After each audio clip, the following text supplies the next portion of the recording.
अस्सलाम वालेकुम। सर्दियों का मौसम आ रहा है और इस सर्दियों के मौसम की वजह से और जो हवा में नमी होती है उसकी वजह से घरों में मोल्ड नमूदार होना शुरू हो जाती है। और ये जो मोल्ड होती है ये ज़्यादातर आपको नज़र आएगी दीवारों में या दीवारों के जो कोने होते हैं, और या आपकी जो छत है वहाँ पे आपको नज़र आएगी, या जो बिल्कुल जहाँ से दीवारें स्टार्ट होती हैं वहाँ पे मोल्ड बनना पहले शुरू होती है। और हम जो है ज़्यादातर इसको इग्नोर कर जाते हैं। जब हम इग्नोर कर देते हैं और अगर हमारे रूम्स में मोल्ड लगी हुई है, हम उतना उसको सीरियस नहीं लेते, तो वो हमारे लिए बहुत ज़्यादा बीमारियों का बायस बनती है।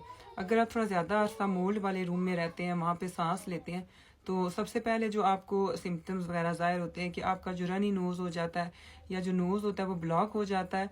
जो आपकी आइज़ होती हैं वो इरिटेट होना शुरू हो जाती है, ऐसे लगता है कि आपकी आंखों में जलन हो रही है।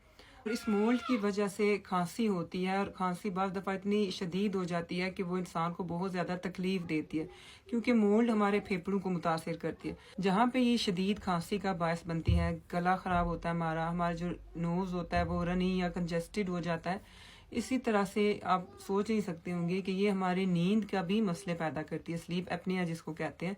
मोल्ड उसका बायस होती है, यानी एक वजह मोल्ड भी होती है जिसकी वजह से हमारी नींद सही से पूरी नहीं होती और रात को बार बार हम जागते हैं, हम सही से सो नहीं पाते, जिसे स्लीप एपनिया कहते हैं।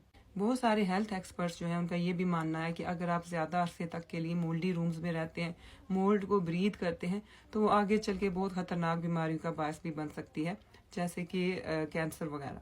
तो अगर आपको कहीं पे भी अपने रूम में घर में मोल्ड नज़र आती है तो उसको लाजमी ट्रीट करें। बिल्कुल ये ना करें कि बस आपने जो है कोई स्पंज उठा लिया और आपने उसको स्क्रब करना शुरू कर दिया, ऐसे बिल्कुल ना करें। ग्लव्स पहन के आपने उस एरिया को ट्रीट करना है और प्रॉपर जो उसके ट्रीटमेंट्स आते हैं वो आपने इस्तेमाल करने हैं। ये नहीं कि आपने कोई फेरी ले ली और उससे आप स्टार्ट हो जाएं कि आप जो है मोल्ड को उतारेंगे, वो इस तरह से उतरती नहीं है, वो ज़्यादा बुरे तरीके से वापस आती है और वो ज़्यादा आपको अफेक्ट करती है। मोल्ड से आपने खुद को लाजमी बचाना है। अगर आपके घर में बच्चे हैं, स्पेशली बेबीज़ हैं, तो आपने बहुत ज़्यादा केयर करनी है, अपने घर में कहीं पे भी मोल्ड नहीं लगने देनी।